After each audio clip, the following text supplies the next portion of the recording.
Hi, my name's George Weidman, and I have with me my two business people partners, Liam Edwards and Matt Visual.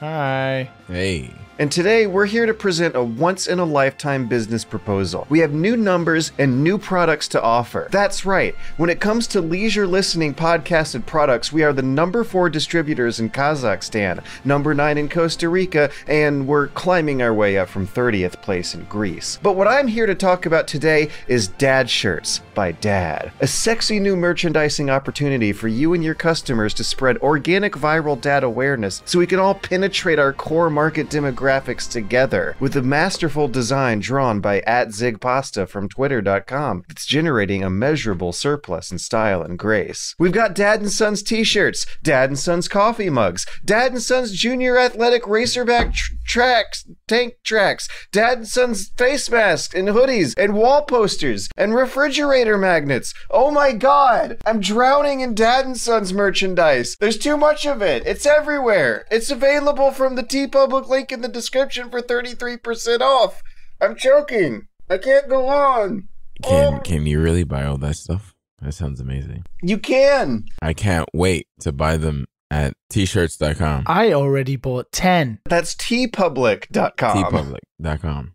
Can't wait. For 33% off. /dad-and-sons-podcast and a long string of text letters that you can find in the description below. Oh, it's a mouthful. Clearing out my bank account right now. I didn't even have a bank account. I've gone into debt. I've bought so much merchandise. And you will too after you see these. I can't. I don't know how long I can keep that up, guys. That's this week's episode. Thank you for joining us. Buy a t-shirt. Credits roll.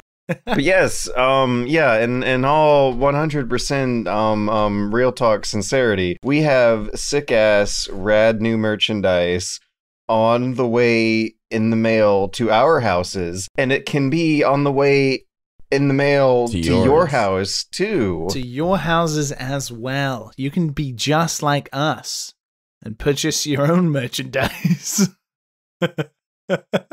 Yes. That speaks, if not anything, to Zig's design. Thank you, Hell Zig. yeah. It's amazing. It's rad. Go see and buy. Spend all the money. Oh man. Spend all of your Corona surplus checks. Buying Bitcoin? Fuck that. Fuck Bitcoin. Fuck financial security for the rest of your life. Fuck retirement fund. Buy Dad and Sons t-shirt. Pension? What that? Sleep with it. That will keep you warm at night. Matt will keep you warm at night. I as his face is will. on the shirt. Yeah. I actually will. Nothing quite stimulates me back awake in the morning like having to sell products for money that you need to live. I'm poor. I was about to ask how are we doing, but it sounds like I already got at least one answer to that question. What about you, Matt? How are you right now? I don't remember if I slept or not. Yeah. When you messaged me 2 hours ago. Oh, it was 2 hours. 3 hours ago. Okay. I was like, wait, what the fuck? I was playing I was like, man, my phone keeps ringing at me. I keep hitting it. I'm wondering what's that about. And I noticed that it was like 7:16, and I was just like, oh, Dad and Sons. And that's when I texted you guys. I was like, oh wait, I'm totally awake, totally ready to go. I'm here. I'm ready to sell shirts. I wake up at 7 a.m. every day, ready to sell shirts.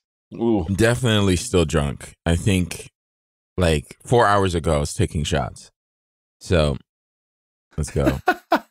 let's fucking go. I'm also rolling on 2 hours of sleep. I don't have as good a reason. I'm going to be lacking in 2 hours of sleep because of this podcast. I stayed up playing VR games, so I would have something other than one topic to talk about. But this week, I believe we all played games that we're eager to tell other people about. All freaking week, you guys were going on and on, back and forth with each other about the latest Yakuza game. Like, you guys are knee deep into it, and it sounds like you were loving it. Damn, I totally forgot how. Okay, Yakuza. Oh, that's what you woke up here for, to rave and gush. We had to delay the podcast by a day, and it was Matt's fault, but yes, Matt was like, fuck, now I have to wait another day to talk about Yakuza. Let me see. Yakuza 7, they hid the 7 away, because this is like brand new game. It's, in my opinion, nothing fucking like any of the Yakuza games. This is like brand new, shiny. I've only played 0. I've only played 0 for about 45 hours, apparently. That's what Steam tells me. 45 hours. I like how you preface that with only, though. Only 45. Exactly. Because I played this current one for about 65. Whoa! So apparently, holy shit! I just hit 30 hours. Oh my god! I've completed Yakuza 7. Oh, you did it? Yeah, I know. I know Liam was gonna ask me that. How far did you get? I've completed that. I play the game like 2 hours every night, and that is like a lot. And like man, that is amazing. That is amazing. Dude, well done. Since last week, I can't believe that. So if anybody doesn't know, obviously I've talked about Yakuza for the past 2 weeks.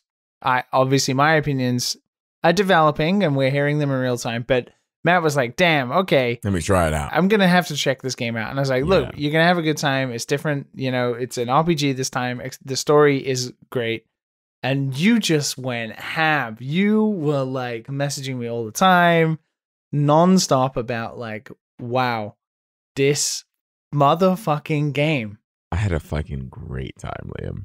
I had a fucking great time. Is the final boss that like bleached Japan guy with the punchable face who kind of looks like Asian Ben Shapiro? I'm not going to spoil a damn thing. Yes, that is the one thing I want to make clear, because the story of Yakuza 7 is really fucking good. I don't want to spoil anything for anybody about that game. We often talk about video game stories, right? Where it could be hit and miss. It could be just all right, which is usually I'm okay with, like, just all right. It just needs to finish good. This one, throughout, this is the best JRPG I have ever played in my entire life. Wow. This game, for me, has to be Game of the Year. It's that good for me. I didn't like just rush to the story. I played the mini games. I got like rank 1 in the business. Played some Dragon Card. I've played the bait, like the weird baby side quests. I did a lot of the extra stuff, and I'm actually still going in and playing a little bit of the extra stuff because it's fun. It's actually like legit fun. They put a lot of time and effort into this game, and let me tell you, man, there's some love in there, man. There's got to be some love in there. That game is impressive. For 65 hours. The story stayed consistently going all. It's not perfect. This game's not perfect. No, but it's goddamn well, like, fucking near. I mean, it's better than a lot of the shit we've been playing for the last few years. I gotta say, I mean, you get used to a certain amount of garbage. Like I remember looking at a JRPG the other day, and literally it's played with, if the girl has thick thighs and big boobs, like that's what these dudes play these games for. And this is like, okay, it's like all over the reviews and stuff. This game, you're literally playing it there just for interesting characters and anything. There's none of that in this game. Not to say that there isn't like some type of sex appeal, but it's like normal stuff. Yeah, because that's kind of what like anime has become. Yeah. That's kind of what with certain JRPGs have become. I mean, if you play stuff for that, then more power to you. I'm a little bit of I like the normal shit. I like the normal shit. This game is there. This game has like Liam said, the serious and the outrageously funny shit. Just stupid stuff, man. And somehow The baby stick the one that you just landing. mentioned. Yes. Oh my God, the baby thing. Because there's something about what you mentioned last week about character progression, where literally, which is like it's not new to the Yakuza series, where like characters would downright be almost unforgivable at one point, and they kind of flip them. Sometimes not even like all the way to like, oh, they're friends with you, but like you see a different side of it. Mm. The backstory for a lot of this stuff is so interesting to me. It's not some one-dimensional bullshit. Like it might be sometimes a little nutso, but like, I mean, some thought came through this.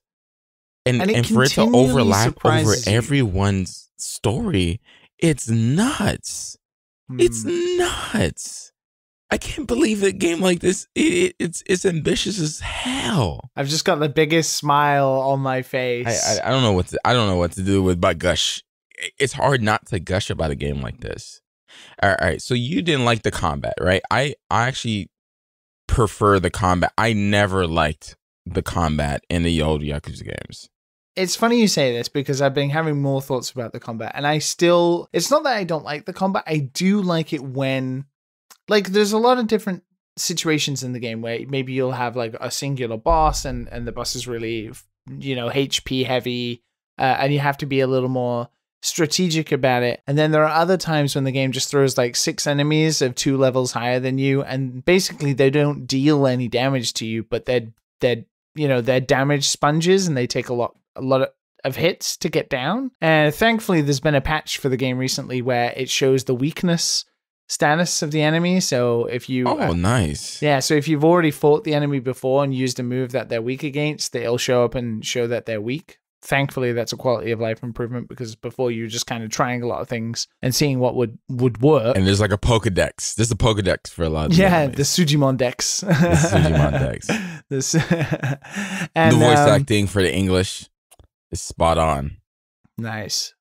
But I will admit, just with the battles, because this is my only update for me personally, I think everything else you're saying is like exactly what I'm feeling as well. Is I feel like the game does throw too many fights at you. Like, it's got to the point where you'll go through a really long section of the game where there are these like dungeons or these like long string sections where you cannot save, and it's basically like a Persona dungeon is the only thing I can really kind of compare it to. Yes. There is it's like 3 hours of battles. Like, it's just nonstop, like walking through corridors and fighting. And then like, I just finished I just finished chapter 7. I'm like 30 hours into the game. And obviously this story revelation moment at chapter 7 about Number blew me away, because the game just doesn't stop like giving you stuff and surprising you about things you've never even thought about, and just keeps building on building. But it was slightly spoiled by the fact that I did a boss fight, and then I had to immediately have 6 fights after that. Where just to get out of the level, and it didn't heal me, and it didn't save, and it didn't do anything, and that kind of stuff is like a bit grating sometimes, and is my only complaint, really. Everything else, the characters, the story pacing, which Yakuza game sometimes struggles with, and the amount of times it throws sub stories at you, which is minimal compared to other Yakuza games. Is like dead on. Yeah, it's like only during like they change the music when things are getting a little spicy in the overworld. They never really stop you during there. So when I got out, like there's a bit where you get out of some sewers. It's not much of a spoiler. You get out some sewers, and then some big shit happens, and then all of a sudden the music changes on the overworld, and you're like, oh fuck, Yeah. things are going down. Things are going down. I think it goes back to the characters.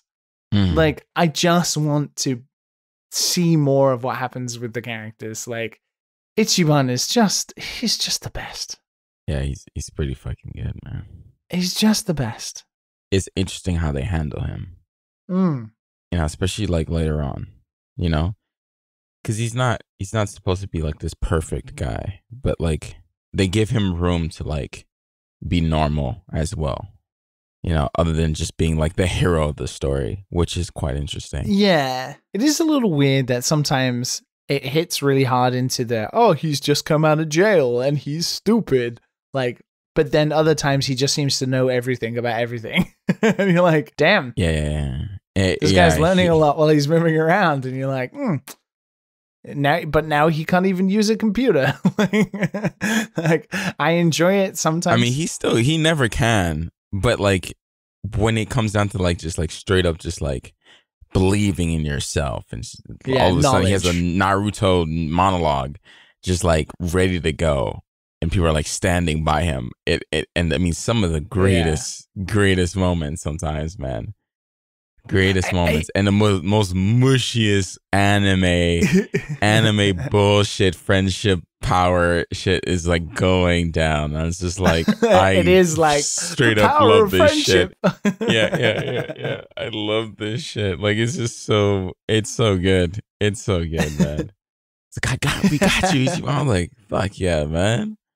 And it is weird because he definitely is like that. Like, cliche as it is, in this game it works because what he wants to be is Yusha from Dragon Quest. He wants to be Yusha from Dragon. Like, he wants to be the hero, even though he knows he's Yakuza, right? But in his mind, he's the hero of his world, and like, he's an honorable Yakuza. He knows he has to beat people up to get shit done, but like, he doesn't like killing people and stuff like that or anything like that, but he knows what needs to be done. And the whole like Japanese hero aesthetic is like embodied into Kasuga because he's just so believable. Like, you'll watch something and it'll be like, hey guys, we got to do this together, and like, we have to do this. But then you're like, yeah, sure, he's just the cliche hero. But then when Ichiban says it, and like, you're like Adachi and like Number and everybody's like, yeah, you're right. Like, yeah, fuck, okay, yeah, we'll do this. And you're like, yeah, go Ichi, you can fucking do anything, mate. Yeah, and then it's like, oh, here he goes again. Yeah, I'll totally take on your whole business. It's just like, calm your fucking ass down. Yeah, it's like no one could just take over someone's business. But yeah. Sorry, George, you're just sitting there listening to us like gush about some idiot from jail taking over the world. Nah, it's fun. It's a good game, guys. It's a good game. You should definitely give it a try if you're not into Yakuza. Maybe wait for a nice sale. It's probably gonna be next year though. It's definitely becoming fast my favorite game this year. That was like an unhealthy crush. Let me tell you, man. You have definitely developed an unhealthy crush. You like he's been going on about it. Yeah, man. I like the Korean guy with the white hair. Who first I don't like appears. that guy. He's like the only guy I don't like. He's literally the only guy I don't like. But you're not in yet. There's a few things. It's not spoilers or anything, but like, it's just like who he is as a person. It's just like, man, you're too quiet and cool. I don't like you. Okay. Yeah. So I want to see how you feel like when you're a few more chapters in. There's a lot of chapters. Okay. Yeah, you're gonna be a thick 15? boy in there. Right, 15? Somewhere around there, yeah. I mean, chapter 5 is a fucking thick boy. The Zora, like, all of that. Some of them, yeah. I mean, the chapters are at least like 3 to 4 hours each. And then some of them just go on and on and on. And then if you're doing stuff on top of it, you are, typically, padding out that time anyway. Man, Man, good fucking game. It's a good game. I appreciate the use of thick boy as a unit for measurement, though. There's a couple of thick boys in Yakuza Like a Dragon. It's a very vivid way of putting it. Eric Andre body. The blandable thickness. Yeah. Good shit. Who's your favorite character then? For me, Zhao is definitely my favorite. I know it's Zhao, but like who in the main party?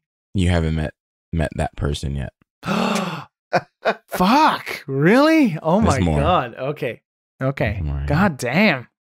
Shit. I didn't want to spoil it for you, so I was like, Games are too long when 30 hours in you say something like that, and I'm just like, man, I'm pathetic. I am pathetic. Yeah, like fucking chapter 7, he's 30 hours. Like that's the game right there. That's the fucking game. And chapter 7 is halfway through. I think there's 15 chapters in total. So I'm literally halfway through. The last one's literally just says final. It doesn't even call it a chapter. It's like final. Thank Christ, because I'd cry. Yeah, I was like, damn, this game keeps going. So I did want to ask, because one of the criticisms that a lot of the reviews about this game came out, and obviously I've just talked about it, that there is a lot of battles. Towards the end, they say it gets worse, and there are just battles and battles and battles and battles. Is that true? Like, does that happen? Or is it still pretty similar to the rest of the game? For me, it didn't change too much in terms of like the difficulty, because I grinded up like some good weapons. That's the thing. Okay. Like when you reach to the top of like the business, you get like 3 mil each time you finish like a shareholders meeting, and then you can grind other like materials from other, like the dungeon or like just a battle arena and stuff like that. And I grinded up and leveled up a lot of the weapons and stuff like that. And you quickly find like your team and like certain moves that you could kind of just work out. You know, I usually start with like an area effect move that hits everyone. I stock up on MP. Yeah, MP is real like, tough in this game. Yeah. Like, so that's another thing I wanted to ask, which is, did you experiment with the different jobs often? Because I've changed jobs once, and I found it hard now to change back to old jobs, because then I have to grind them up again. And I wish they did just carry on. They're easy to grind up because of the higher level that you reach. So like there's a point where you're like, if your other job is like level 14, it will quickly go up to like a level 10 from level 1, like really quickly. And then it'll start to get a little grindy. Yeah. But you don't unlock the skills like pretty quickly, right? Yeah, like around 14 for each job. That's when you get like a lot of the spicy shit. 14, 15, 16. A lot of the spicy shit. Like really, really cool stuff. So what jobs did you generally have? A lot of so the main ones. A lot of the mains were really good. A lot of the main ones. Okay. A lot of the exclusive jobs. Yeah. Okay, so currently I have Ichiban is the hero. No, I changed him to the breaker. The bodyguard. Oh, with the katana. Yeah, bodyguard. Yeah, with the katana. Then Adachi is like the breaker with the police uniform and like the big shield. He's pretty dope. Then obviously made magical girl out of Sai-chan, and then I've kept number so far as homeless as the homeless because his gross. But then I realized that Sachan's like health things are way better than his, so I kind of want to experiment with changing his job now, but I haven't yet. Yeah, Idol's pretty dope. I think maybe Idol is the one I have. Yeah, like the magical voice. Oh yeah, it is Idol, the one with the magical voice where she heals your whole party's whole health. Whole health. And if you give her a weapon that builds MP from attacking enemies, she's so OP. It's crazy. She dances George and heals. This game has a wonderful vocabulary to it for you guys to be saying the kinds of sentences that you guys have been saying over the past 5 minutes. Yeah. These are the kinds of sentences that only a video game would ever cause someone to utter. This like string of words. You're talking about changing your jobs to level up your idle voice, which heals your whole part. And it's the cutest. It has been the cutest thing listening into this. You have to change it at the unemployment office, George. Like, which is the best thing. You have to actually and Hello Work is actually a real place in Japan where you go to get jobs. Oh no. It's so it's good. Like it's really simulating the experience. Yeah. It's like I'm really an unemployed Japanese man. Wow. Yeah. Man, I'm telling you, you can do anything with video games these days. The fantasy, sci-fi thrills out there, just the possibilities are endless. And you guys ended up in the unemployment office. I really usually it is pretty dope. Don't care about like politics and stuff, but I mean, George, there's enough there. There's enough talk about it. Oh yeah. That's what was intriguing me when you guys were talking about it. How fun it is hating on Bleach Japan. But it's done in a way that's just not like just overbearing and complicated. It's simple, just like straightforward, not dumbed down, just kind of like complex in a way of just understanding, not necessarily in like the way they describe it, which is great.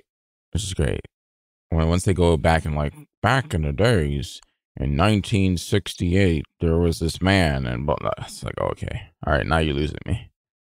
I need to go to sleep. I need to go to sleep. Yeah, it's like none of that. But like, yeah, it's dope. It's dope. I like it. It's dope. Yeah. Yakuza is great. Great game. One of my favorites of this year, hands down. Yeah, me too.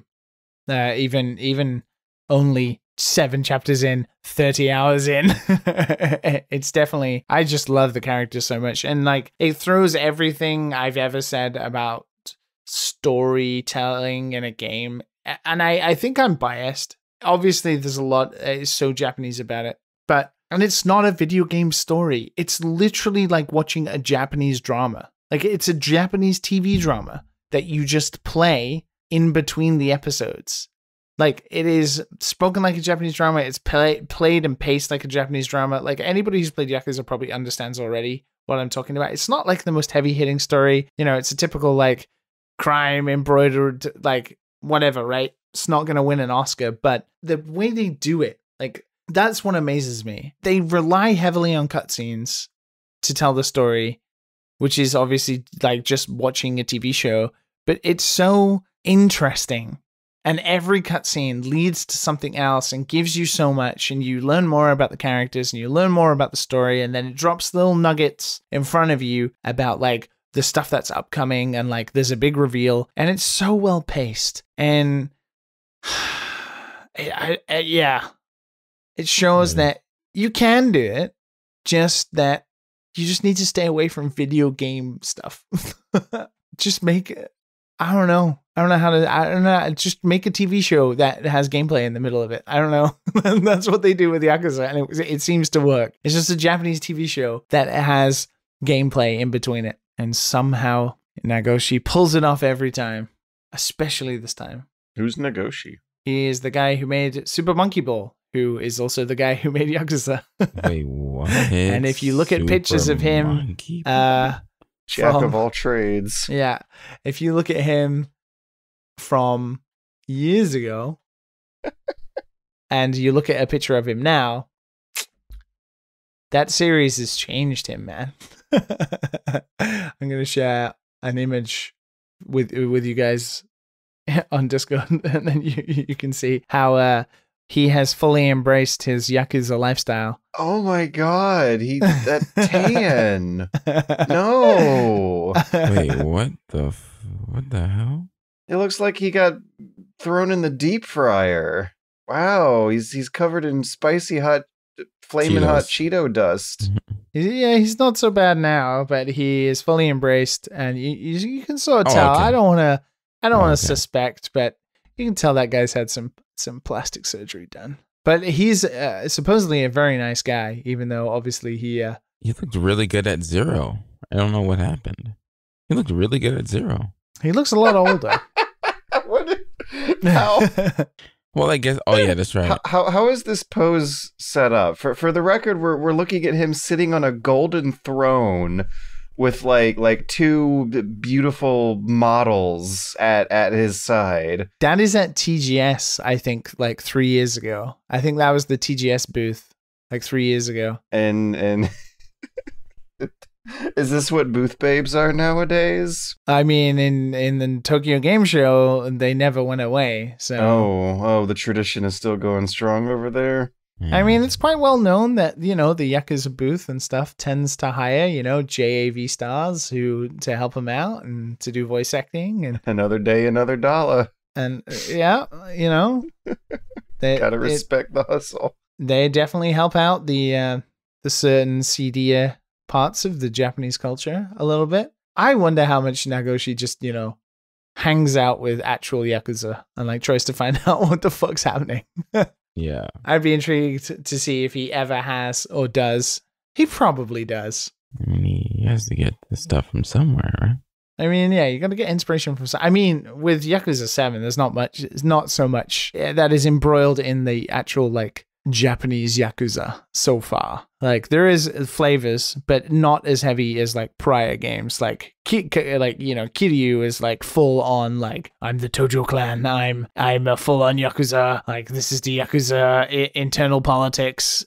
This is definitely a bit bigger in its scope of a story and like crime that comes from stuff that are outside of the Yakuza, but how the Yakuza fits into all of that. And I think it's a bit bigger this time. Mm-hmm. And it's definitely a bit more of a movie crime story than it has been in previous games. I think that I wouldn't be rustling too many feathers by making the claim that to this day, one of the best pieces of writing and reporting on video games ever was an interview with two real-life supposed Yakuza members around the time when Yakuza 3 came out. And they had this exchange over Kiryu running an orphanage, where one of them says, I don't know any ex-Yakuza running orphanages. And then the other one says, there was one a few years ago, a good guy. You sure it wasn't just a tax shelter? Sure, it was a tax shelter, but he ran it like a legitimate thing, Like, we're just supposed to know. And apparently Kiryu's orphanage was actually a tax haven this whole time. Hey, man, Yakuza 3 was my first game in the series and holds a beloved place in my heart, and you spend half the game running that orphanage. Oh, I love how cheesy, or I loved how cheesy it was. Damn, that thing's 10 years old. This article is from 2010 that I'm getting these quotes from. Wow. Good game. It's Also, just like, wow, you guys went on for 30 minutes. I tried to stop. I'm staying quiet. I've stayed quiet. I'm just like, I'm not going to talk anymore. I want it to all pour out of you. I've been waiting for this moment all week. I mean, I could talk about Yakuza more, man. This is so much to talk about. Like, it's a huge game, but I'm just going to stop. George needs to talk about his games too. You know what I'm saying? It's equal. Maybe we can have, when I finish it, we can have a Yakuza spoiler cast. Yes. I also do want to check it out. It does sound like something I think I'd really enjoy, but I think you would. I think there are times you'd have to grit your teeth, just like you did with Persona, because there are times when it acts like Persona. Like it. All right, it's not the same though. No, it's not. Not the same. Yeah, it probably. Persona is. It's a different beast. Let me tell you. I think Persona might have a much harder time hooking me than something with this kind of humor. And also I can like think back on, I was there, I did this thing in Yakuza games. I don't get that feeling out of Persona so much. Oh shit, you know what? Persona was 80 hours. Oh, never mind. I played 109 hours of Persona 4 Golden. Well, that's a big chunk more. That's a quarter more. But like it's around the same amount, but I don't feel it with Yakuza. It just keeps going. That's all I can say. I would have to go into detail about the story to like really explain that. But yeah, it just keeps going. It keeps you interested. Carrot on a stick, I guess you can say. Can I also just very quickly before we move on from Yakuza say how incredible the localization for this game is? Yeah, because this is the first English one, right? Judgment was in English too, but yeah, in terms of Yakuza series, Judgment. yeah, there's never been an English voice actor for Kazuma Kiryu, I believe. But yeah, but I'm playing in Japanese, but in terms of like the things that they take from Japan and then localize into the English text, it's fucking amazing. Yeah. It's fucking amazing. Like, Pound Mates is the greatest translation ever. In Japan, obviously, there are various forms of sex work in Japan that is legal and kind of illegal at the same time. One of them is called Deriburi Helsu, which is called delivery health, which I think you can do your own Googling about what that would mean. You call somebody up who comes and gives you some delivery health. No, I feel like an image way. of Dr. Steve Brule might come up. In Yakuza, they call it delivery help, and it's people you call up to come fight for you. And they're at a menu that's called Pound Mates. Fucking amazing. Amazing. Is there like a pun involving the pound you press in your phone? Yeah, pounding, like sex, like Deriburi Helsu, I mean, is to call somebody to come and have sex with you in Japan. I forgot you told me that a big black guy comes the first time. And yeah, a big black guy showed up on the roof, and I was just like, Adachi was like, what? Oh, because they pound your enemies. They pound your enemies. And then, yeah. It's okay. fucking, it's get just, it now. There's so many things like that are brilliant. And like, obviously in the story, Matt, like Adachi thinks he's like getting a girl and, it's going to be free and stuff. And it turns out it's not, but it is spot on. For people who want to play in English, go ahead, man. Go wild. Go wild. It's absolutely phenomenal. Phenomenal. Oh my god. I wanted a certain type of scene. I love very high energy scenes from anime, and I got that from this game. I'm not gonna say you remember? I remember you saying on Twitter, Liam, that what game has made you cry? This game made me tear up. This game made me tear up. Damn. Without spoiling anything, it made me tear up. I did find a list of pound mates. I don't want to keep scrolling too far down, though, because it's been delightful. Yeah, I mean, the pound mates themselves are incredible. Those look like some very fun pound mates. Well, watch some dad and sons and daughters by Yakuza and like, man, this game sucks. What the fuck Mac talking about? This game fucking sucks. I haven't seen anyone arguing about this in the channels. I doubt I did. This game, you know what you're getting into with a Yakuza. Yeah, I think Yakuza is something everyone generally agrees on is a generally good time. Yeah, unless they do like to just spam different styles and attack. Unless you're playing the zombie one, I doubt anyone's ever gonna get mad about a Yakuza game. This series just seems to exude the kind of positivity you don't see that often in the community, which is a good thing. Yeah. So, what have you been playing before we talk about Yakuza again? I would be interested in talking over something that's gonna be a little more divisive. Immortals. Not reviewing so well. Yeah. Turns out Immortals Fenyx Rising did not have a colon in the title. Wait, what? Which I was mistaken about when typing the name into my YouTube video. You're right. Holy shit. Someone on Twitter described the name of that game as being akin to a mysterious S&P beast that causes test subjects to forget the name of the product they had previously engaged with. And now I absolutely just cannot unimagine that every single time I think of this game's name in my head now. And all of a sudden it has become more forgetful than it has in the past. But yeah, I ended up really enjoying Immortals Fenyx Rising. I remember when I first played the demo, my expectations were low, and I was quite surprised by the quality of the writing. I think the real star of that game's show is the overworld design. Because for how similar it looks and feels to Breath of the Wild, you kind of gotta squint a little bit hard and try to recognize what is there that they did pull off with a certain degree of excellence. And what I absolutely think that is this overworld and how like masterfully crafted a lot of the little mini puzzle pieces and set piece challenge rooms are sculpted into the layout of the terrain itself. Matt, I don't know if it would be so much a Matt game, as I'm pretty darn sure this actually is quite a Liam game.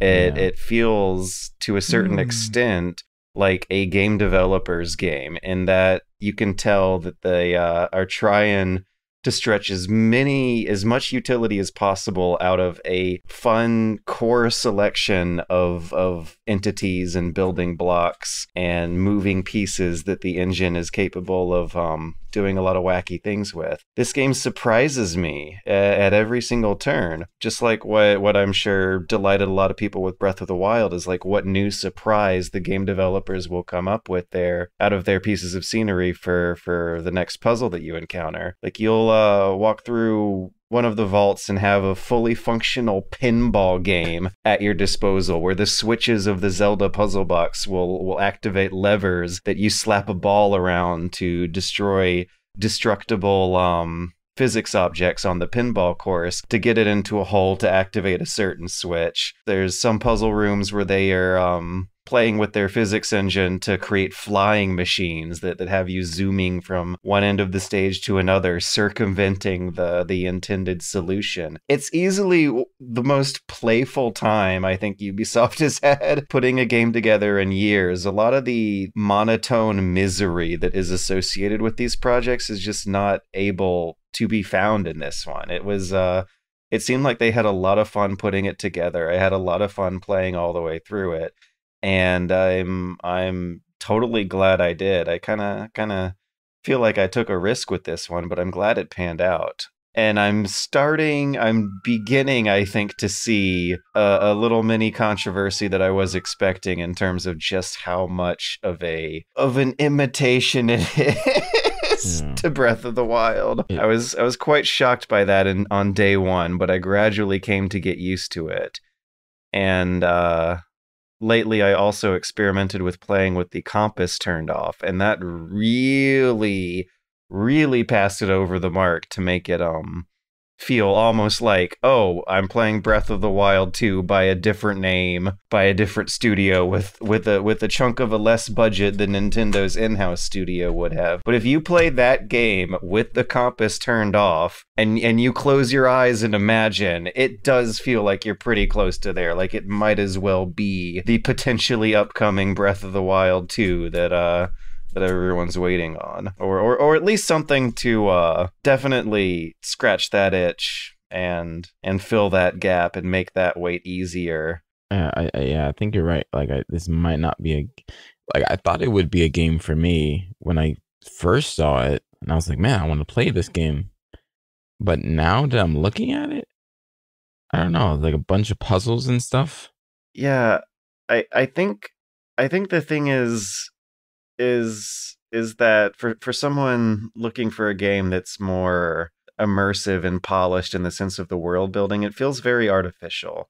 And that's one of the things that I don't think I liked so much about Breath of the Wild, that I'm just kind of like tolerating and holding my nose for here, is that when you are looking out across this beautifully dense overworld and seeing how many puzzle pieces are sculpted into the environment, like they do stick out like a sore thumb. Every switch that one of those cleverly designed pinball courses will activate will look like the same switch for the whole game from beginning to end. The uniformity of a lot of these moving pieces is... You're totally climbing up towers to scout.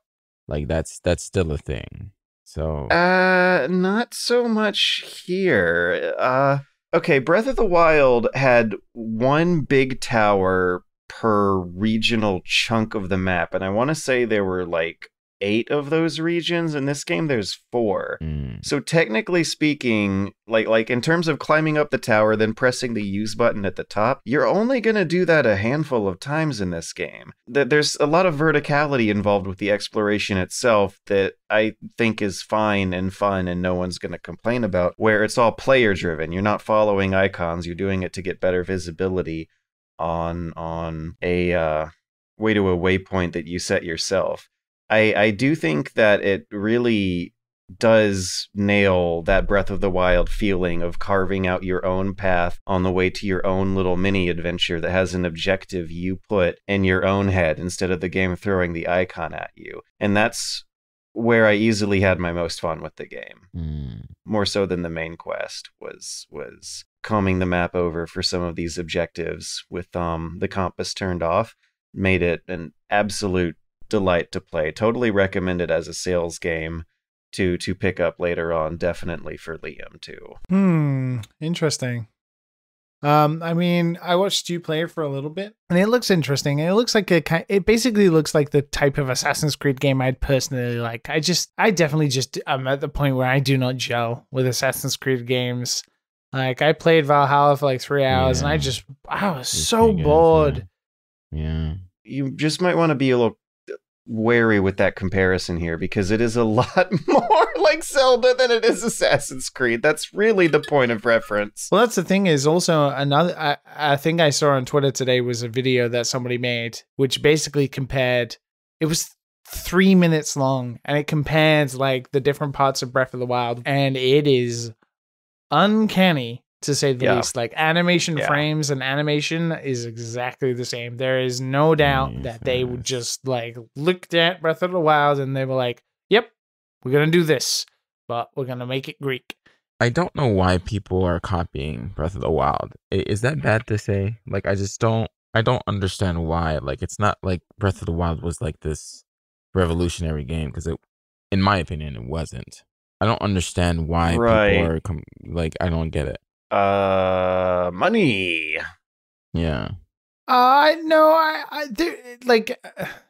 From an open world perspective, Breath of the Wild was revolutionary in terms of like, we had literally years of Assassin's Creed and like open world games that were nothing but like UI and mini maps and like and like icons on a map that you just went to and did stuff. There was no like organic expression of like exploring a world, and like you were able to climb everything, so you could ignore the rules and you could just try to get to every nook and cranny on the map without being either hitting an invisible wall. That's been done before, has it not? I feel like it's been done before. I mean, in small... That was Assassin's Creed's big revelation in 2007, was climbing all over everything. But it wasn't, though. It was so full of icons, and like the map was... I disagree with that. I think Assassin's Creed was a cool stealth game that featured in an open world, but its open world itself wasn't anything to write home about. Whereas I would argue that everything about Zelda that was in Breath of the Wild was the worst parts of it. The shrines kind of sucked. The big, whatever they're called, the big animal spirit things. I forget what they're called. The divine beasts. Yeah, the divine beasts. Sorry. Those are the temples. They suck.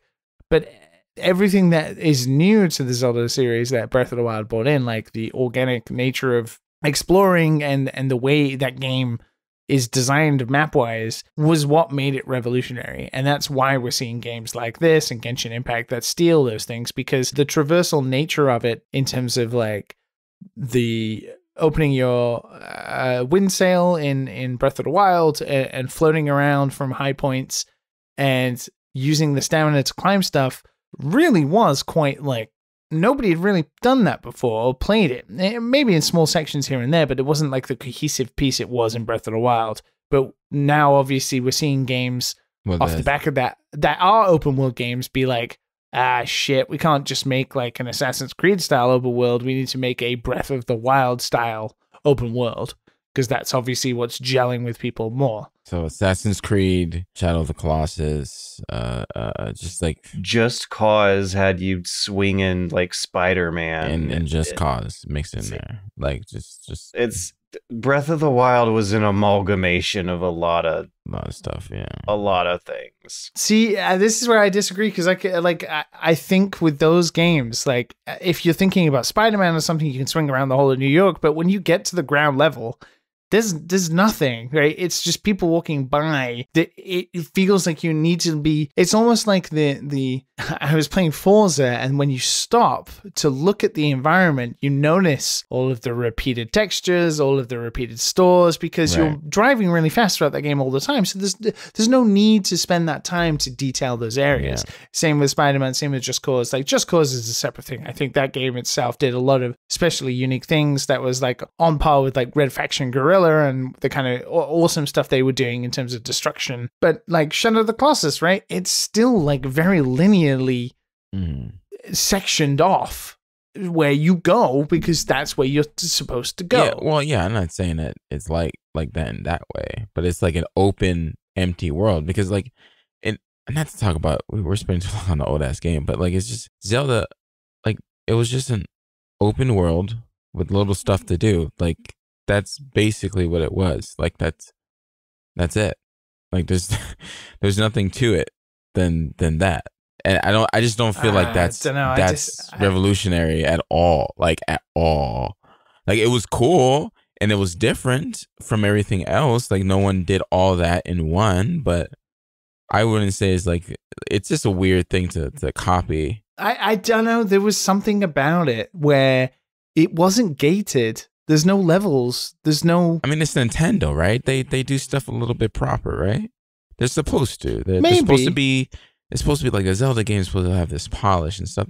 I feel like it's more Zelda than it is like more like, oh, this is a revolutionary game. It's more like, oh wow, this is like nice, like good looking art style, and the grass looks great. Like, you know, it's just it's that feel, that game feel that you get from them doing something like this than it is. And I think that's a big thing, right?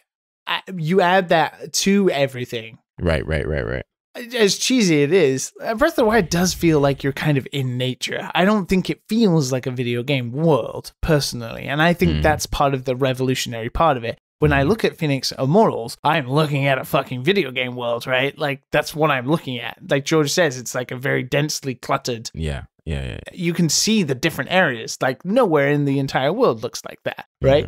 I like that so much better than the big empty deadness. Yeah. But then it doesn't feel like you're discovering anything. So when you do discover something in Breath of the Wild, I always felt like that was really exciting, personally. Whereas in Fenyx Immortals Rising, I know I'm going to walk 10 feet and there will be something. It's my problem with Assassin's Creed. It's like, it is a video game. And this is why I think what's smart about Assassin's Creed is they set it up that it's the Animus and it's like you're going back in time. It's kind of like a video game, blah, blah, blah, right? Because it is. It's a video game. It's designed to be like a theme park for you to walk around and kill people and get a quest and then, you know, carry on your adventure. That's fine. But with Breath of the Wild, it wasn't like that at all. And you had to find those things for yourself. And when you found or discovered things and nobody told you about it, and there was no markers on the map, it felt like you were discovering things. And Shadow of the Colossus, like Matt said, is another great example of this. You were finding things out organically. That was what was quite revolutionary about it. I think you take the kind of gameplay style of Shadow of the Colossus and then you open it up into a big world like Breath of the Wild's Hyrule. You're going on an adventure where, yes, there is a lot of empty space. I don't disagree with that. But when you find things and you choose a point, like you choose a high point and you're like, I wonder what's up there. There must be something up there. And you spend like 20 to 30 minutes trying to get on top of it, trying to scale it and climb the world and basically bend to your will. And then you find there's like an old dude up there. There's like an old dude up there who, you know, is like lost or something like that. And you send him on his way and you help him out and you're like, God damn, that felt so good. That was why Breath of the Wild, I think, was so special.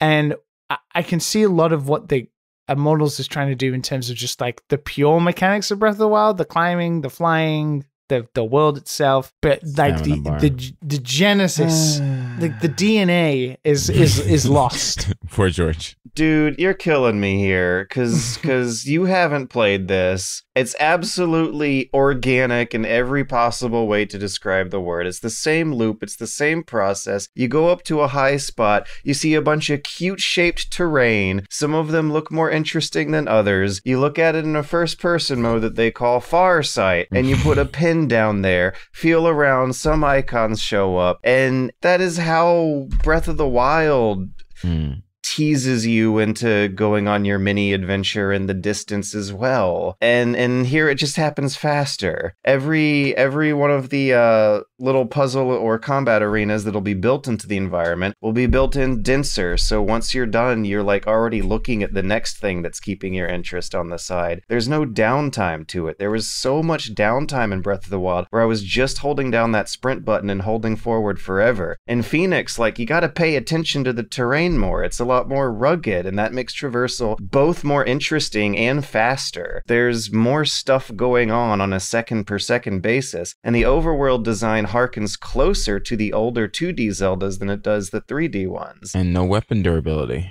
as well. There's no weapon durability. Yeah, but that's one of the automatically things makes it that a I better actually game. didn't. Automatically.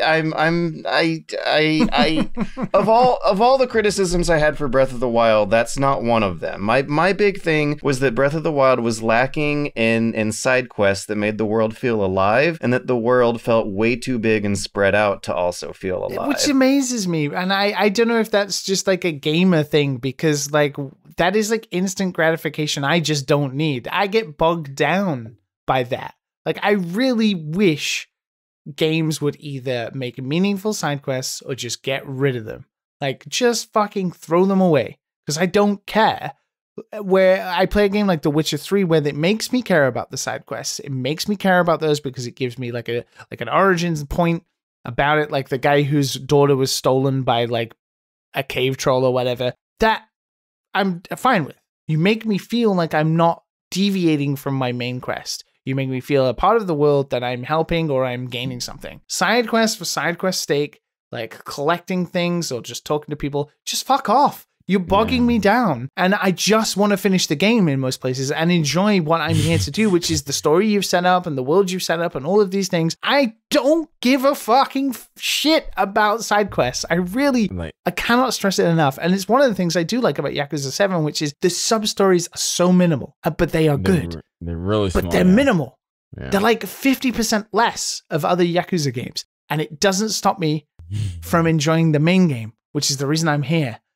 If you're not gonna like give me, I don't want to be pushing block puzzles around or like holding balls up and like dropping them in holes just so I can get like a chest with a new piece of armor. I just don't. I want to like experience a world and like try interesting mechanics and then experiment with those mechanics. But then it's progressing me towards my goal, which is to finish the game. Like, that's how I feel. And maybe Breath of the Wild is just a very good example of that, because that's what that game did. And this is why games like Assassin's Creed and those games never get finished by the majority of players, because they're too long. They have too much content. I mean, we can go into the fact that, you know, this is drawing into the Cyberpunk thing, right? Cyberpunk, they're saying, oh, wow, look, you know, it takes 180 hours to finish everything in the game. It's like, how much of that 180 hours am I even going to care about? How much of that?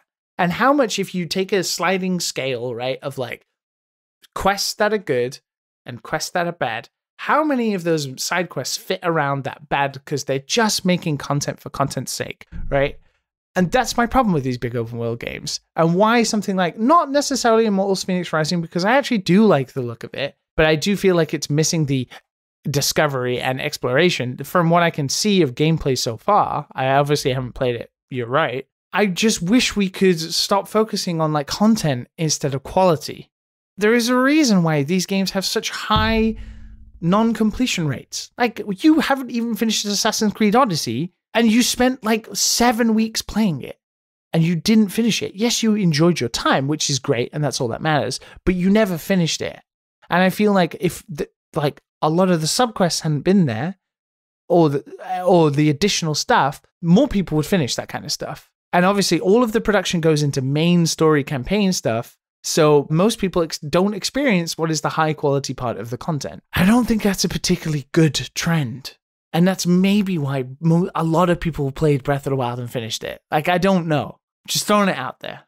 I don't know about Immortals Fenyx Rising. From what some of the things I can gather from you playing and also other reviews is that there's a lot of like additional puzzle stuff that is very simplistic. Like, you're just pushing blocks around, you're pushing some balls, you're firing some arrows, but it is repetitive content that just gets you additional loot or upgrades. But it's not like driving the narrative, or not even the narrative, just the driving force to get you from point A to point Z, which is the end of the game, right? What the fuck, dude? Oh my god. Okay, listen, it's a fucking fun video game. That's great. That feels good in your hands when you're completing this optional stuff that's a distraction on the way to the main quest. They're not expecting you to clear out the map 100%. That's not how you're supposed to play these things anyway. What do you want? What did I do to you? I just feel like this is the reason why people don't finish games. And it's like, it's so, and this isn't about defending Breath of the Wild. That's such a different topic than any of the angles I was coming at this from. Basically, he thought about Xenoblade Chronicles. No, because exactly, right? We're talking about what the original, to circle back, right? The original topic was just about... Let me get a word in, actually, about the game I played all the way through for once. And that is the big thing... That what you just said is the most promising thing you've said so far. Because my whole point is that, it's faster than Breath of the Wild. It's denser than Breath of the Wild. It doesn't waste your time as much as Breath of the Wild. Yeah. That was the whole point. It's like the exact opposite of the whole big rant you were going down. Is why I like this game. I'm just sitting back and watching. You're talking about side quests though, and it's like immediately I don't want to play it if that's a large portion of the game. The fact that you finished it and the fact that it's fun immediately already puts it above Assassin's Creed and other games of the ilk for me personally. I think, in terms of what we were talking about, how this sparked the topic of the revolutionary nature of Breath of the Wild or whatever, part of that was because there wasn't any of that. And because you were discovering things organically. I hope something like Immortals Fenyx Rising does that. A streamlined experience sounds pretty decent, but if you're just bopping between side objective to side objective, I don't know. No, you're not just bopping from side objective to side objective. You can if you want, but how many people do you think honestly finished Breath of the Wild anyway? I don't think that the basis of comparison you're making here is actually what this game is about, because it's also a more story-driven thing where... I mean, you've got to understand that we're talking about the company that literally drives home my point. The people who make Far Cry, the people who make Assassin's Creed, those games, hundreds of thousands of millions of players, right? But they're always the same. The maps are made the same. The structure of those games is the same. It is a formulaic experience. And it's why Immortals seems refreshing, but I'm still so tentative about an Ubisoft open world. You're gonna get the same experience that you got out of other Ubisoft open world games. If you're gonna try to look at this stuff from maybe a bit more distance, then that's not that different of an experience than you're getting out of Breath of the Wild in comparison. Okay. This is a game inspired by Breath of the Wild. Breath of the Wild's inspired by Ubisoft open world action games. Ubisoft open world action games are to a certain extent inspired by old Zelda games. It's all an Ouroboros of decaying creativity and nothing matters and we're all gonna die eventually. Maybe we should move on to the news at this point. I'm glad you enjoyed it though. That was the most interesting take, considering it's Greece, but it's Ubisoft. You're Greekabunus. And I was also one of the few people who were like more critical on Breath of the Wild, and I was also delighted to see how they were addressing a lot of those criticisms that were leveled at it. I'm not that weird. I don't think it was that uncommon of a complaint that Breath of the Wild's story and narrative design were kind of lacking. Oh, they were shocking. There was a lot of empty space in that overworld, and this is designed to address those issues. I mean, Breath of the Wild, there is nothing anybody can ever say about the story. It's garbage. It doesn't exist. It's a fleeting ether. The structure of this game openly acknowledges the weaknesses that exist out of one of everyone's favorite games of 2017. I think that if you are to try to judge this game by its own merits, there's no way it's objectively bad. Like it's vanilla. It's super derivative and copycatty, but there's no way this thing's objectively bad. Vanilla's not objectively bad. It's just vanilla. Well, the reviews seem to say that it is exactly what you're saying. A lot of people like it, right? Like IGN gave it like an 8, right? Yeah, it's a totally fine 8. Not your game of the year. No, I still think I had the most childlike wonderment with Star Wars Squadrons. The highs that I was getting there were just still higher than being like pleasantly surprised at a pretty darn good Zelda clone. Squadrons was of a game and genre that you don't get as frequently as that. A genre you don't get as many doses of as regularly over the years as Zelda type experiences. I mean, with Genshin Impact and Immortals, it is kind of interesting to see like that 3-year to 4-year dev cycle where things that were a couple of years ago now coming like, oh, okay, so this is what we're in for. And it happens, with Dark Souls, where it took maybe 2 or 3 years after Dark Souls came out where everyone would start making Souls-likes. And you're like, oh, okay. It makes me wonder how much was changed with Assassin's Creed Odyssey as they went through, because there were some bits of Odyssey that felt definitely Breath of the Wild inspired. Like one series of side objectives were like riddles that you follow that definitely remind me of some shrine unlocking riddles from Breath of the Wild. Anyways. Oh, sorry. Just one last thing about Immortals I wanted to ask, actually, which was, how did you like the character art? Like, the world looks really pretty, but the character art, I'm struggling a little bit as well to get over. They look like Facebook mobile game characters. It's a little DreamWorksy. The big problem I have with the characters is that they don't have very expressive animations for many shots of the cutscenes. The vibe of the cutscenes is way too close to a serious Assassin's Creed game for how cartoony and expressive they look like they're designed to be. But a lot of cutscenes will be stiff, arm-wavy characters looking at each other and talking at each other fairly monotonely before the camera cuts back to the other person who will deliver a fairly similar performance right back at you again. They have cute moments of some expressive animation, but there is clearly a budget on them. It's one of those games where people look awkward when they talk at each other instead of natural and motion captured and elegant and efficient with the writing, like you would get out of a AAA first party console exclusive kind of experience whenever they need to cut scene. It's not Uncanny Valley, but it's like, ew. Kind of getting the vibe that some characters have a face that is too big for their head. They have, what are they called? Those like really creepy looking dolls, like porcelain dolls.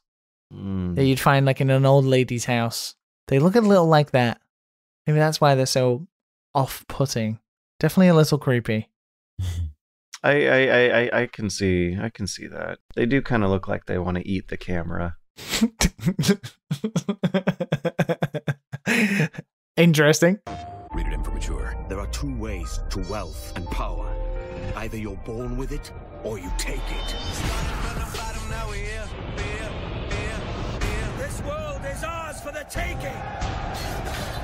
Assassin's Creed 4 Black Flag. Get 60 minutes of additional gameplay only on PlayStation. Did you have on your Bingo 2020 card of all the crazy apocalyptic events that would happen this year, a potentially probably ethically valid reason to boycott SNK because it's now being sponsored and invested in by a murderous, authoritarian, theocratic regime in a country with a long history of human rights abuses. I mean, considering F1 is scheduled itself to be in Saudi Arabia next year, and WWE also did their own event in Saudi Arabia last year, it seems like people working with the Saudi Arabian government doesn't seem to be like a thing that's going to stop anytime soon. I hate this so much. The surprising thing about this story is the fact that the guy wants to buy SNK.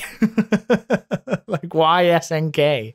So the Crown Prince of Saudi Arabia, a man named Mohammed bin Salman, has arranged to purchase a 51% stake in SNK, which will make him the majority shareholder. Previously, it was majority funded by some Chinese companies that we're seeing a lot of value in pushing the characters off to mobile games and previously in some pachinko efforts. There's a lot of SNK mobile games now, yeah. Yeah, this is a guy whose name I recognize because of a news story from 2008 in which he ordered the killing of a journalist who was critical of his regime. And that ultimately means that whatever money he makes is making the world less safe for journalists. And that's not a cause anyone should be willingly, knowingly supporting. So how are we going to separate the art from the investors here? We've talked before about separating art from artists, but this almost feels more serious and more dire, like the stakes are higher with this problem here. It begs to question, though, with stuff like Tencent and the Chinese government, though, is that also a similar situation? I want to say there's more distance between the Chinese government and Tencent than there is between the actual the Crown Prince's charitable foundation buying a video game company as an investment instead of a charitable donation. I'm assuming that the big man here is making money when SNK makes money. So gross. Am I going to have to boycott King of Fighters 15 now because of this? Nah. I don't know, dude. I don't want to get chopped up in an embassy if I start making more serious journalism stories later on when I'm in my 50s, you know? Hey, if you give the latest SNK game a bad review, you never know what will happen. That's one way to raise your Metacritic score. God, this is so bad. This is... Man, playing video games just kind of feels dirty in 2020 to so many levels. Like on one hand, you don't want to support developers who crunch their employees and sexually harass their employees. On the other hand, you don't want to support developers who chop up and murder journalists. Well, I think SNK are not going to be doing that. I mean, SNK is still going to be a Japanese studio. SNK's investors. You don't want to be supporting game developers who are supported by people who might use your money to chop someone up and throw them in the trash bags in the dumpster outside if they say something mean about their government. Let us know in the comments, are you going to be boycotting SNK because it's being funded by Saudi Arabia now? Cancel the world. Cancel everything. Everything's canceled. Considering how easy it is to avoid SNK games nowadays anyway, oof. I don't know if it would be particularly hard to, but... that was a low blow. I mean, what SNK games? There is a King of Fighters 15 on the way. Which is funny because it feels like yesterday when 14 came out, and I don't remember that making as big a splash as they would have liked either. It's because everybody hated the 3D art. Yeah, it looked like weird DeviantArt poser stuff after a long history of making beautiful, professional, top-notch stuff. Yeah, top-notch pixel art, yeah. In better news, a company's done something that makes them far easier to support. Square Enix has made work from home permanent in Japan, which is funny because I read through the full press release and saw a lot of places that look like might be asterisks here to account for the work culture. The company is going to be designated designating each employees as home-based, which means working an average of at least 3 days per week from home, or office-based, working an average of at least 3 days per week from the office. In general, all employees and executive officers are going to be designated as home-based, but division heads will designate some positions or individual employees as office-based, as dictated by the nature of the work involved. I think this is great. Yeah. Personally, for the Japanese progress, in terms of like, one of the things that is tough is balance, right? But imagine all of a sudden you start working home 3 days a week, even when COVID's not here. How much that must revolutionize, especially considering Square Enix is in Tokyo and you're traveling or you're commuting on the Yamanote or whatever local trains every week. It seems surprising that this starts in Japan, of all places. I mean, we've seen Bungie and we've seen, who's the other one? Is it Microsoft or Apple? Told their employees don't have to come. Twitter. It was Twitter, sorry. Yeah, employees can just stay working. Yeah, I do remember that. But in terms of like a big Japanese corporate company going and doing it, is pretty amazing. And I would expect that in time, more Japanese companies will start to do this. I don't know about video game companies, because that's still a tough one in terms of being creative and everybody having to work together and have meetings and all that kind of stuff. But it should be adopted more often. I think just in general, the fact that even if it's 2 days a week, especially in Japan, people miss out on seeing their kids grow up and they miss out on so many things. I think it's a really good idea for a Japanese company to be like, hey, just stay home for 2 days a week and, work, do your gambare and work at home, but also have a life where you're not spending 3 hours commuting every day, which, as we all know, is completely soul-sucking and sucks. So that would be nice. Based on what you've experienced over there, would you expect other companies to be following up from this and following suit with their own expecting? No, because it's Japan. But I hope it kickstarts it. As weird as it sounds, the traditional video game companies here, Nintendo, Capcom, Square Enix, they're big traditional Japanese companies. And when they do stuff, other big traditional Japanese companies also do it. It's not like in the West where, a video game company can revolutionize the American business way, right? But in Japan, it can happen. If Capcom's like, if anybody doesn't know, like one of the tallest buildings in all of Osaka is the Capcom Tower, right? Like these are famously important, big traditional companies in Japan. And when they do stuff, it's big news. Yeah. And Square Enix is like more than video games over there. Like they have their fingers in a lot more pies than they do in the West.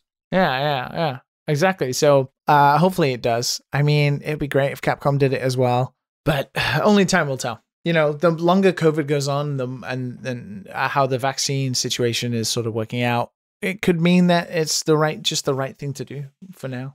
Whether Square Enix in like a year's time, when we're talking about it again, they're just like, you did it, and it didn't work. I mean, that can still happen, right? I imagine they reserve the right to change it again if it didn't work. Matt has totally conked out. Matt's just Matt's working from home. We allowed him snaking his way to bed back there. He's telling us his internet is out, but I think whether or not that's the truth is more questionable than the reality. We're gonna move on to questions and wrap ourselves up out of here. What a way to go! What an episode it's been so far. All right, Liam, where can they send questions to? You can send questions to dadandsonspodcast@gmail.com. That's the finest place to send questions. If you are not a Dan and Sons Patreon podcast supporter, which you could be if you go to patreon.com/dadandsons. Look, I'm not going to lie. I'm going to be brief, like just me and you. I'm telling you, we got one of the best communities out there and we didn't even know it. Literally, we didn't even know it. We spent 3 years doing this podcast and had no idea a way of communicating with people. And then we did it. And it turned out fucking great. So one of the things, and I'll let you in on a little secret. Obviously, Thanksgiving just passed. And George said to us, I'm very thankful for you guys, but I'm also very thankful for our Discord community. He did say that. That's a real thing. That's a real fact. I'm thankful that we have not had any big Discord drama in 6 months. That's a new record. By my standards, I'm very impressed by that. So you can join us, patreon.com/dadandsons, and you will join a wonderful community. And we are always in there, all three of us. And you can ask questions in there. Matt just reappeared.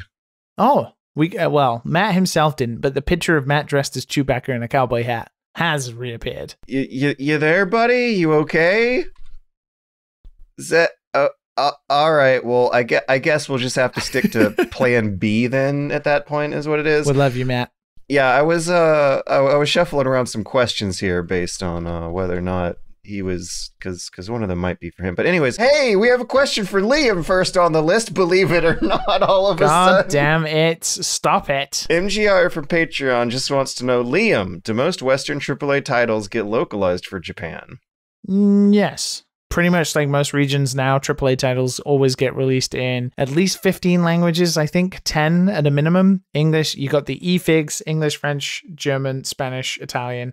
Then you tend to have the other most popular languages in the world, Chinese. Obviously, you have the 2 different versions. And then you have Japanese, Korean, Brazilian, Portuguese. And then after that, you tend to have countries like Poland, Russian, and that tends to be it. They're the main localization languages, and Japan and Korea tend to always fit in that, so they do get localized versions of those games. So yes, The Last of Us, Battlefront, Call of Duty, all the big AAA titles always get localized for Japan. They might not necessarily get voice acting, but they definitely get subtitles. I remember seeing them in the stores. I remember I was there in 2016 and saw like that year's Assassin's Creed at the top of the shelves, and then I'd come back in 2018 and see that year's Assassin's Creed in the top of the shelf. One thing I'm a little interested in is what doesn't make it over, because I imagine that anything that threads the line of whatever could be considered indie would have a harder time doing it. But is there any like double A stuff, like would an Immortals Fenyx Rising make it over? Yeah, I mean, that's Ubisoft, of course. Crusader Kings 3. What about that one? No, I mean, it's really hard. If we're talking about like actual subtitles, yeah, for games on Steam, there are some games that just don't have it. I gifted a friend of mine Disco Elysium that didn't have Japanese subtitles. I didn't know about. But we're talking about purely physical, like all the big AAA stuff that gets physical releases always has localization in Japanese and tends to release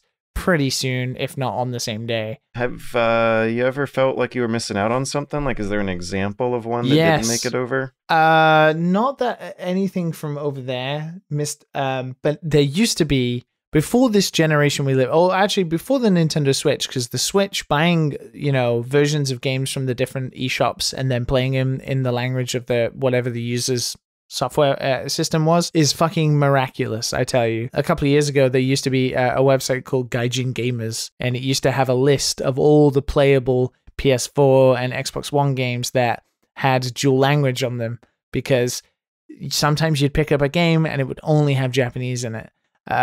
One of the things that we never got was Japanese games that got released in the West. Let's say Biohazard or Dark Souls 3 is a big example.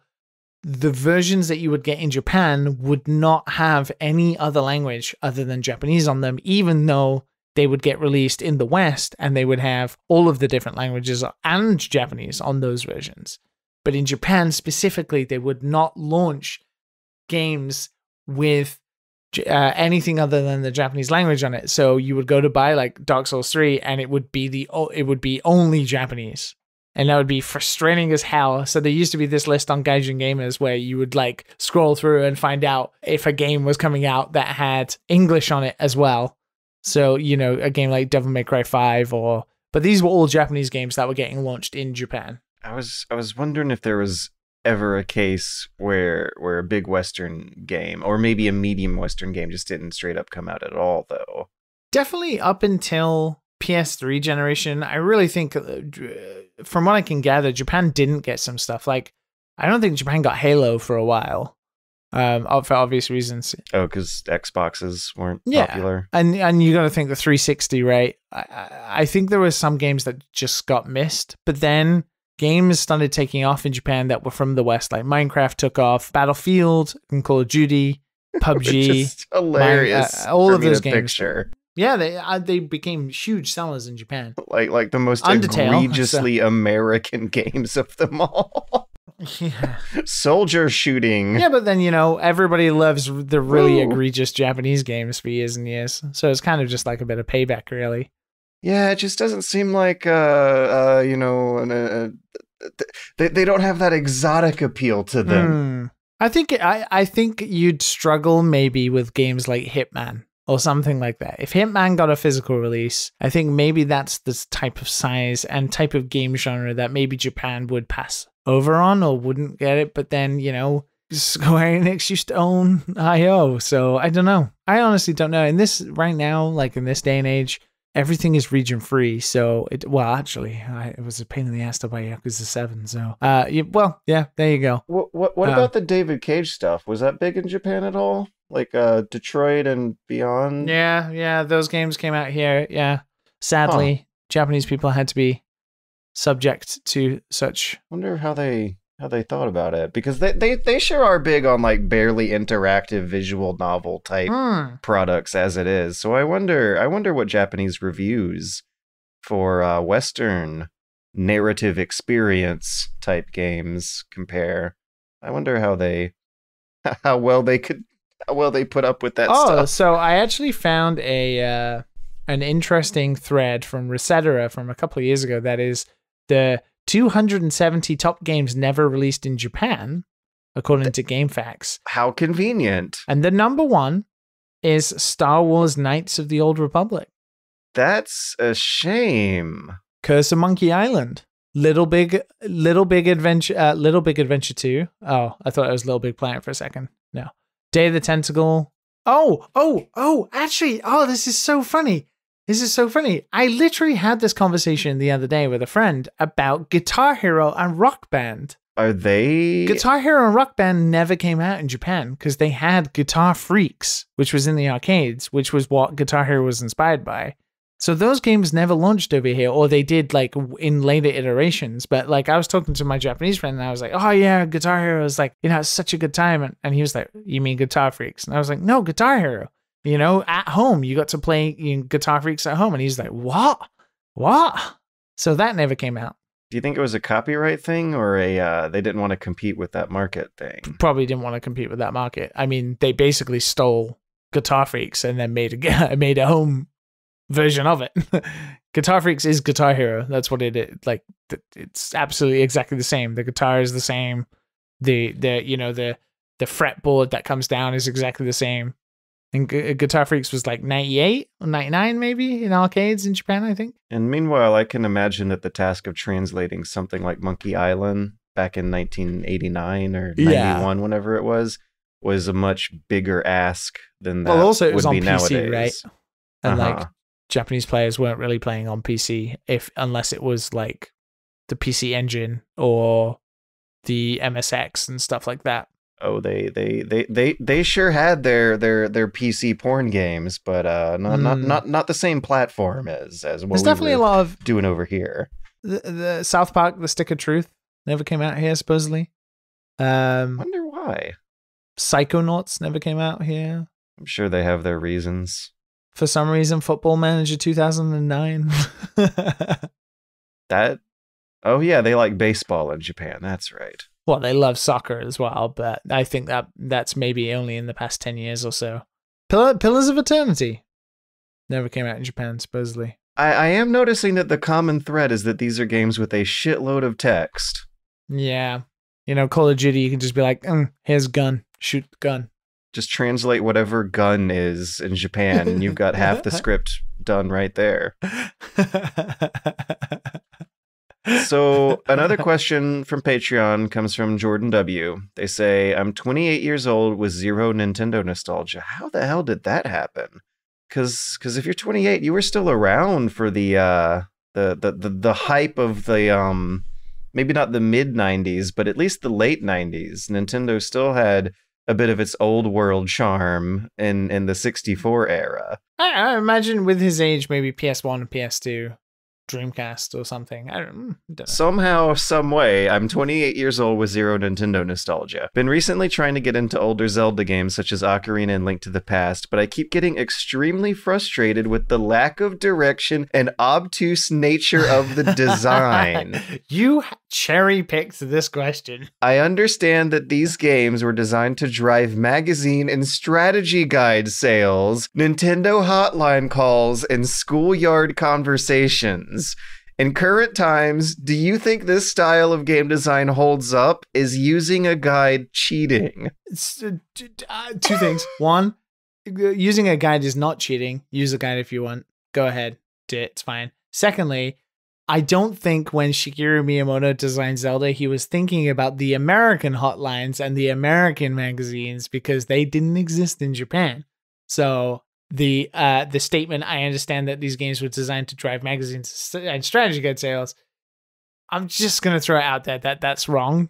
And Hey, when The Legend of Zelda 1 got translated, though, a lot of characters suddenly started saying complete and utter bullshit that wasn't wrong, and you'd have no idea of knowing otherwise without the English translations of the strategy guides. Oh, that shit's scummy. Ooh, and yeah, I did pick a question that I knew would just like drive us freaking crazy, because we've already done this once today. Ocarina of Time, when I was growing up, was regarded as being too easy compared to the previous Zelda games. Like, that was the one where all the big older gamer bros were whining about them opening it up for the casuals. You'd only take a quarter of a heart when you got hit by most of the enemies in that game. And the characters just tell you about the secrets. That was the big revolution with Ocarina, was that you didn't actually have as big a reliance on the strategy guides before. Even Link to the Past had a lot of people talking to you or giving you hints and stuff. And it's weird, actually, because on the flip side of that, when I played Ocarina of Time when I was, 7, I was stuck for 2 months. I remember this very clearly because I had to ask my cousin to tell me how to do it. But in the Kokiri Forest, I could not for the life of me find any way to progress, which was to get the sword, right? Because you had to crawl under the hole in the wall to go into the forest bit where the rolling balls are coming to get the Kokiri sword. And for the life of me, as a 7-year-old child, like, that is kind of obtuse.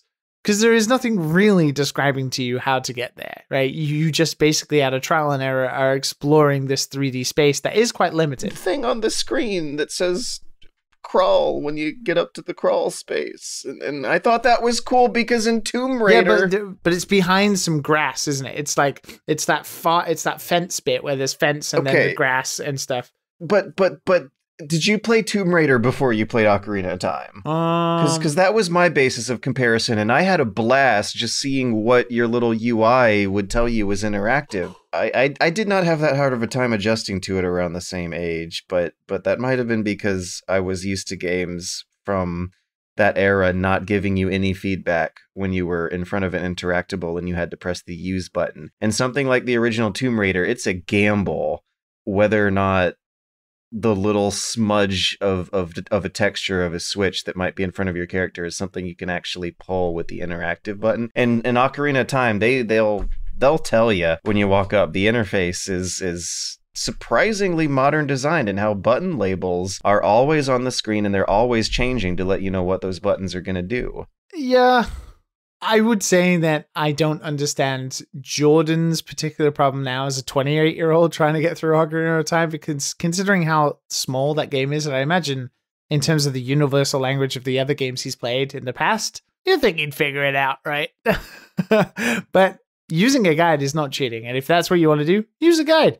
It does keep happening, though. Ocarina is kind of regarded as old, obsolete, obtuseness, and I would like to know what that perspective is like, but I have that game so deeply burnt into my memory. Which is so weird, because I think Majora's Mask is infinitely more obtuse. Really? I understand that's the one that everybody thinks is cool to like now. Yeah. And I think Majora's Mask is fine. But that is just so out there. It's so out there in its design and also in its structure. I have no idea how 10-year-old children found out how to time travel back and figure shit out, like, in that type of way. That is obtuse. But it was heavier on the dialogue. And between those two games as a kid, I actually did use a guide for Ocarina more than I did in Majora. When I was a kid, I only used a guide to get the side quest stuff done in Majora, but I did use a guide for the standard moments of Ocarina, like the water temple and one particular puzzle in Dodongo's Cavern where you throw a timed bomb up in the air. That had me stuck for days until I looked it up. But for Majora was smooth sailing for me when I was young George, little George. Interesting. Having characters tell you stuff was a revolution. But I think that, I mean, as far as you needed to get through, I mean, you literally have the meme owl after you leave the Kokiri Forest that tells you about Hyrule Field, and it's like a fucking 8-page essay. And then if you accidentally press yes, you have to listen to him say it all over again. Like, there's literally a meme about a guy, an animal, that tells you everything to do in the game. You know, I think I've seen one successive playthrough in recent years. One moment that also always gets new players is when you have to wear the mask to the guard in Kakariko who opens the gate for you if you have the key. Okay, that gets a lot of players too. That's another one. Yeah, no, I can understand stuff like that. There is some stupid stuff, right? Like even playing the ocarina for the Zora to make him fucking move over, right? So you can go to yep. Yep.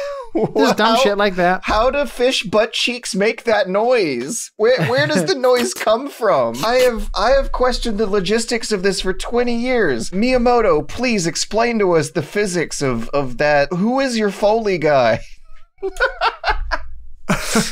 The great Zora mystery of 1998 needs to finally be put to rest. Like this episode. The last time I played Ocarina of Time was the 3DS version about 10 years ago. In reality, that was the last time I played it through from start to finish. It hurts. And the 3DS version was really good. The 3DS version was really good.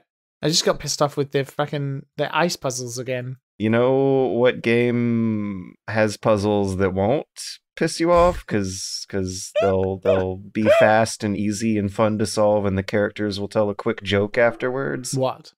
I think I Immortals, already forgot Fenyx its Rising. title. No, was it Fenyx Immortals Rising? I'm pretty sure it was called Of Gods and Monsters, and that was a way cooler name than the name they gave it afterwards. Knowing what you know about the video game industry, what do you think happened there? Of all the names they could have changed it to, they picked Immortals Fenyx Rising. They said they were going to change the name anyway. Wasn't it something to do with them being sued? Right? Like by Monster. Okay. Monster Energy Drink did issue a copyright notice, but they said that it wasn't because of that they were going to change the name to something more recognizable and unique anyway, but... Drinks firm opposed Ubisoft's trademark earlier this year. So yeah, it was typical...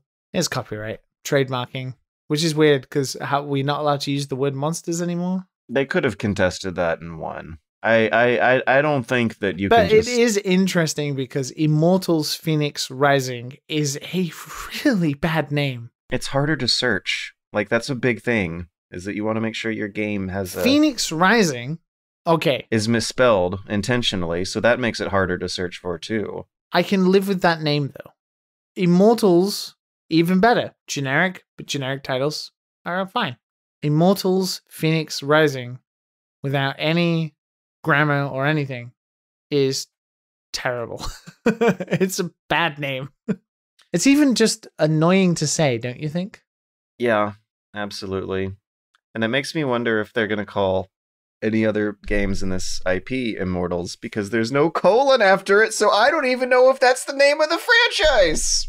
Like call it like Assassin's Creed. Call it like Immortals Rising. Oh yeah, okay. I like Immortals Rising. That sounds rousing. That sounds poetic. Yeah, Immortals Rising. Yeah, I think that would have been the best one, if that's what you were going to stick with that text for. But okay, now I'm going to have to play this dumb game, aren't I? God damn it! I'm trying to finish Yakuza, and like Cyberpunk comes out in like 10 days, and like There's some intelligence to it. I think you might be pleasantly surprised. I know after watching you play it that I would have some fun with it. I still don't think I will ever get over my Ubisoft issues with their open world design. The player doesn't need to be there for it to finish. The world just exists with markers and icons like a theme park world in it all the time. I'd be interested in hearing your thoughts, particularly on if you toggle that compass on and off. Like, I've done that in a lot of games, and I think that's actually one of the things that made Breath of the Wild less thrilling for me, is that I've experimented with that stuff for years, and actually generally depending on the game, of course, but I do generally prefer having less and less HUD helpers on my screen as much as I can help it. Definitely, I am a big fan of like minimal HUDs. Or just give me the required information. You don't need to tell me how many herbs I have in my pocket. You don't need to tell me. You're gonna love at least this observation I made, and that is that once I did turn the HUD off in Immortals, it suddenly made a whole lot of sense to me. One of the reasons why Breath of the Wild does look the way it does is that it does make more HUD-less navigation a little cleaner and easier when there's solid colors on the screen. Yeah. And the interactables, like if you a crafting piece won't get lost in the grass if it's huge and chunky in a different color than the grass, a contrasting color at that. Oh, okay. The contrasting primary colors of this art style that they clearly ripped off really does help with the HUD-less navigation stuff. Anyways, we just totally talked in a big circle. Yeah.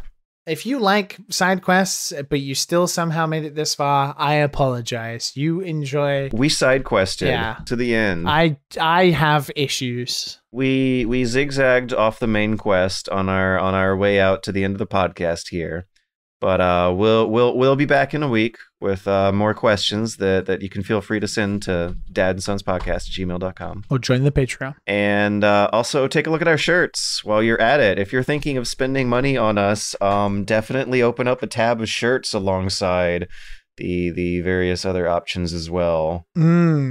I say shirts, but I ordered a poster. Damn. I ordered a hoodie. Yeah, I was very tempted by the mug. Very, very tempted. Like, for anybody who doesn't know, just for some clarification, TeePublic is a great website where you can upload designs to fit merchandise. The shirts, I got some prototype shirts, feels really good to wear, prints really nicely, and they print the design to those things. So what we've done is we have a very special Dad Select design, as George mentioned, designed by our community member and Patreon supporter, Zig Posca, Emmanuel Hernandez.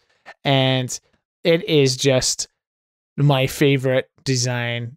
Like, being biased, he nailed it. He really accurately captured my musculature and the good shape I'm in right now. The sheer horror in your face is very George. The horror, yes. The mind and the body are both on full display for everyone to enjoy here. And there are two variations, a color variation and a black and white variation, and the different t-shirts and hoodies and sweatshirts you can buy, you can all have different colors. So I've personally picked up 2 different color t-shirts and also a sweatshirt in black and white, and I cannot wait for them to arrive. And right now, TeePublic is having a 30% off sale across the whole store, so you can just fucking buy a mask, buy a mug, buy a hoodie, buy a sticker, buy a poster, and then send us pictures of you wearing them, and we'll smile. We'll share them so that we can sell more.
Hi, my name's George Weedman, and I have with me my two business people partners, Liam Edwards and Matt Visual. Hi. Hey. And today, we're here to present a once-in-a-lifetime business proposal. We have new numbers and new products to offer. That's right. When it comes to leisure listening podcasted products, we are the number 4 distributors in Kazakhstan, number 9 in Costa Rica, and we're climbing our way up from 30th place in Greece. But what I'm here to talk about today is Dad Shirts by Dad. A sexy new merchandising opportunity for you and your customers to spread organic viral dad awareness so we can all penetrate our core market demographics together with a masterful design drawn by @zigpasta from twitter.com that's generating a measurable surplus in style and grace. We've got Dad and Sons t-shirts, Dad and Sons coffee mugs, Dad and Sons junior athletic racerback tank tracks, Dad and Sons face masks and hoodies and wall posters and refrigerator magnets. Oh my god, I'm drowning in Dad and Sons merchandise. There's too much of it. It's everywhere. It's available from the TeePublic link in the description for 33% off. I'm choking. I can't go on. Can you really buy all that stuff? That sounds amazing. You can. I can't wait to buy them at tshirts.com. I already bought 10. That's tpublic.com. tpublic.com. Can't wait. For 33% off. /dad-and-sons-podcast and a long string of text letters that you can find in the description below. Oh, it's a mouthful. Clearing out my bank account right now. I didn't even have a bank account. I've gone into debt. I've bought so much merchandise. And you will too after you see these. I can't. I don't know how long I can keep that up, guys. That's this week's episode. Thank you for joining us. Buy a t-shirt. Credits roll. But yes, yeah, and all 100% real talk sincerity, we have sick ass rad new merchandise on the way in the mail to our houses, and it can be on the way in the mail to your house too. To your houses as well. You can be just like us and purchase your own merchandise. Yes. That speaks, if not anything, to Zig's design. Thank you, Hell Zig. yeah. It's amazing. It's rad. Go see and buy. Spend all the money. Oh man. Spend all of your Corona surplus checks. Buying Bitcoin? Fuck that. Fuck Bitcoin. Fuck financial security for the rest of your life. Fuck retirement fund. Buy Dad and Sons t-shirt. Pension? What that? Sleep with it. That will keep you warm at night. Matt will keep you warm at night. I as his face is on the shirt. Yeah. I actually will. Nothing quite stimulates me back awake in the morning like having to sell products for money that you need to live. I'm poor. I was about to ask how are we doing, but it sounds like I already got at least one answer to that question. What about you, Matt? How are you right now? I don't remember if I slept or not. Yeah. When you messaged me 2 hours ago. Oh, it was 2 hours. 3 hours ago. Okay. I was like, wait, what the fuck? I was playing I was like, man, my phone keeps ringing at me. I keep hitting it. I'm wondering what's that about. And I noticed that it was like 7:16, and I was just like, oh, Dad and Sons. And that's when I texted you guys. I was like, oh wait, I'm totally awake, totally ready to go. I'm here. I'm ready to sell shirts. I wake up at 7 a.m. every day, ready to sell shirts. Ooh. I'm definitely still drunk. I think 4 hours ago I was taking shots. So let's go. let's fucking go.